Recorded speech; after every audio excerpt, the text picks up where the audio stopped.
Hey there, everyone. Before we get started properly, just a couple points. One, we just recently eclipsed 100 subscribers just as of last week. So I know this channel's still very tiny, but I just wanted to sincerely thank everyone.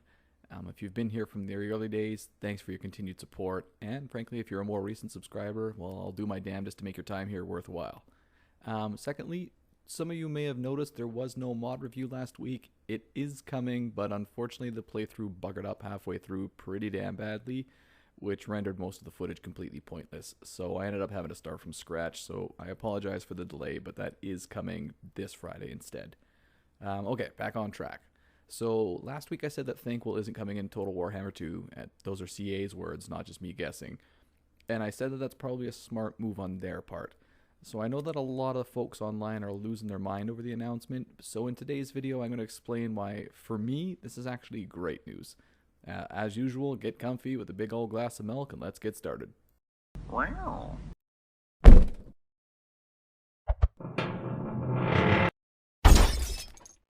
So just in case you're unfamiliar about who Thanquol is, he is the most famous, or perhaps most infamous, Skaven there is, thanks to his numerous appearances in the Gotrek and Felix novels.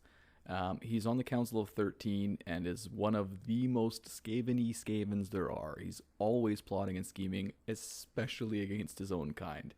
He's basically a Saturday morning cartoon villain who's constantly failing but then screaming about how they'll be back. Hell, he actually becomes the boss character of the entire Skaven faction during the end times, kind of like what Archaon does for Chaos. Seriously, if you're unfamiliar, I'll put links into the Warhammer Wiki, 1d4chan, and Lexicanum down below, and just have a good time reading up into him. He's absolutely hilarious as a character. Alright, so already some of you might be thinking, so if he's a mortal empire of Gotrek and Felix, and you just said it's a good thing he's delayed, shouldn't he actually be in now so that they can fight him? And that's totally valid, and it would have been awesome if they were released close to each other, but it just happened to be that Gotrek and Felix got released quite a bit earlier. And you also might be thinking, if you've read up on the lore, hey, it says he lives in Skavenblight, and the Skaven are mostly in the New World, which again, totally fair point to make. However, what most of Thanquol is known for makes a lot less sense. So, for example, let's start with location. Yes, as a member of the Council of 13, he actually should be in Skavenblight most of the time. However, if you're familiar with his lore, Thanquol goes all over the damned place, and a lot of them make sense in the Game 3 map. He spent a ton of time with Kislev, for example, which is probably going to be about the western edge of the Game 3 map. He spent time in the actual Warp, which presumably would be the northern edge of the Game 3 map. And frankly, he got left drifting in the Sea of Chaos after one of his encounters with Gotrek, which again would put him towards the western edge of the Game 3 map. However, even further from that, he's known to make a lot of use with Clan Eshin, and that's a clan that sits basically on top of Cathay, which is the eastern edge of the Game 3 map. So locationally, he does make a ton of sense in Game 3, especially when you consider the fact that Skavenblight is already occupied. You couldn't realistically put him there anyways. So moving over his gameplay then, this is where things get almost exclusively Game 3 focused. So Thanquol's known for summoning Vermin Lords. In fact, many of them make a direct reference to Thanquol in their own books or Wikipedia entries or whatever. And those are units I think were always going to be Game 3 units or Lords or however CA ends up doing them. Even though they've technically been around since the 4th edition, they really didn't get fleshed out until the End Times supplement.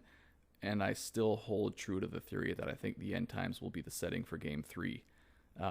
As an addition to this too, there is also the fact that he accidentally summoned Skarbrand the one time, which I should emphasize still worked out in his favor to a varying degree.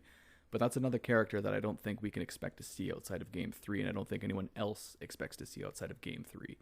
So again, his gameplay stuff is pretty distinctly catered towards content that doesn't exist in Game 2. And speaking of the End Times, as previously mentioned, Thanquol's a pretty prominent player in that setting. In fact, the Skaven particular book for the End Times is called The End Times Thanquol. So, this actually starts slightly before the End Times, where it's implied that the Great Horned Rat has always been manipulating fate to ensure that Thanquol survives, as well as the fact that his rivals end up dying, so actually not only survives, but thrives, I suppose. Why the big rat would do this is kind of an unknown, given that Thanquol is so brutally inept that the Slann specifically let him live when they had him cornered and easily could kill him, because his survival would damage the Skaven more than his death would. So again, it doesn't really make sense that the Great Horned Rat would be trying to get him to number one spot, but whatever. And once the end times actually began in earnest, as I previously said, he did become the big head rat for the entire Skaven race.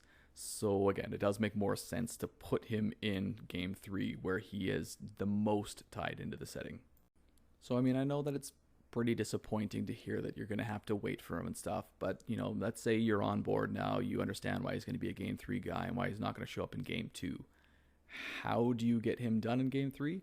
Well, first and foremost, I mean, obviously he should be a Lord pack. I don't think being the free LC option is appropriate in any way, shape, or form for such a renowned character. I mean, this is the single biggest character in the entire Skaven roster. He deserves to have a ton of effort put into him. Clearly, he'd be a Grey Seer because he is a Grey Seer, although he'd be a rather potent one. And I would make sure, of course, that he had Vermin Lords as a summon. And then, although I'm not sure if it's even possible or not, but I would love if the Vermin Lord summon, if it misfired, rather than just causing damage, would actually cause a neutral Skarbrand to be summoned. Again, don't know if it's in any way, shape, or form possible, but God, what a fun turn of events that would be. For a mount, of course, he would have access to Bone Ripper, who is the single most renowned rat ogre in the entire setting. And unlike most mounts, I would make the mount specifically upgradable to show the changes that Bone Ripper went through over the course of not only the tabletop rules, but also through the lore itself, right? For his campaign experience too, I would also give him a kind of revenge-focused backdrop, kind of akin to the Book of Grudges, and no, the irony in that statement is not lost on me. Now, of course, if he is going to be part of a Lord pack, as we all know, Lords are only one part of a Lord pack. What else would be included with it? Well, to me, the most obvious choice is the Vermin Lords.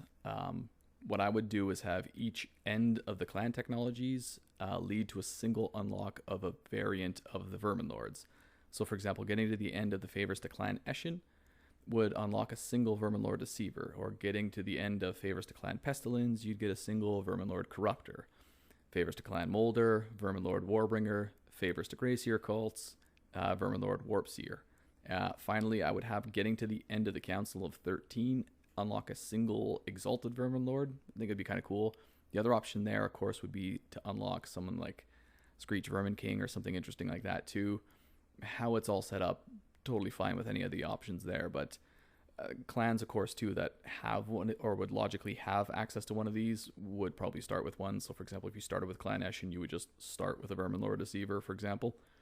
The only other thing I would add in for units would be the mutant, armored, and augmented variants of the Rat Ogres, given that they have direct ties into Bone Ripper, who himself is pretty obviously linked with Thanquol. You're already going through the effort of adding in augmented Rat Ogres in the first place. Why not just go whole hog and really rattle that off, right?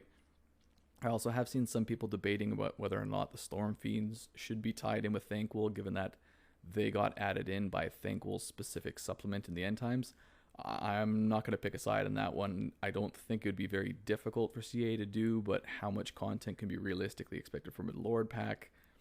It's got to be realistic too. So either one of those two sides I'm A-okay with. If they do it, great. If they don't, it's not going to be the end of the world. As I did say, though, there is a nice bonus to doing the above picks because you get a ton of utility out of each. So you can do Rat Ogres as a mount. You're also already doing Rat Ogres as a mount, so again, you can double up on that because you're already adding in the Rat Ogre or augmented Rat Ogres in Bone Ripper. Just add in the augmented Rat Ogres as a unit. Because you're already adding in Exalted Vermin Lords, neat, make Screech Vermin King a named character, right? You're getting a lot of utility out of everything that you've already done, which I think is important from the CA side of things. They don't want to add in a unit that only has one use because it's a lot of effort for very little reward. So if you'd already made up your mind about Thanquol, if you were already somewhat disappointed by the news that he's not coming in Game 2, I'm sure that this video probably hasn't done much to change your mind, and I get that, right? If you had your hopes set on something, it's always disappointing to hear that no, it's not happening. For what it's worth, I can totally relate. I had my hopes set up high for Araby to show up in Game 2, but CA has repeatedly slashed those hopes pointlessly. Um, but it is important to remember, we already have a Gray Seer character in the game to roster, so trying to cram him in there right now doesn't really add anything useful to the game just yet. And I think that adding him in a way that wouldn't be very rewarding would actually be the biggest tragedy of all, because you only get one shot to do it, right? If he's added in there and he's not fun at the game, it's too late to fix. We can't add in Thanquol again, right? So I do think it is best that CA takes their time, gets him perfect, put him into a setting that makes most sense and he can do the most good with, rather than just trying to shoehorn him in to make a pretend deadline completely unnecessarily. For what it's worth, though, that is going to wrap up this particular video. I've got the next videos planned out, but if there is something specific you want to see discussed, let me know down in the comments and I'll do my best. I do apologize that I haven't asked for a while, but it's just we've had so many big reveals by CA and stuff like that. It's just been kind of set up for me in the last few weeks. As always, though, thanks for watching, and I'll see you all soon.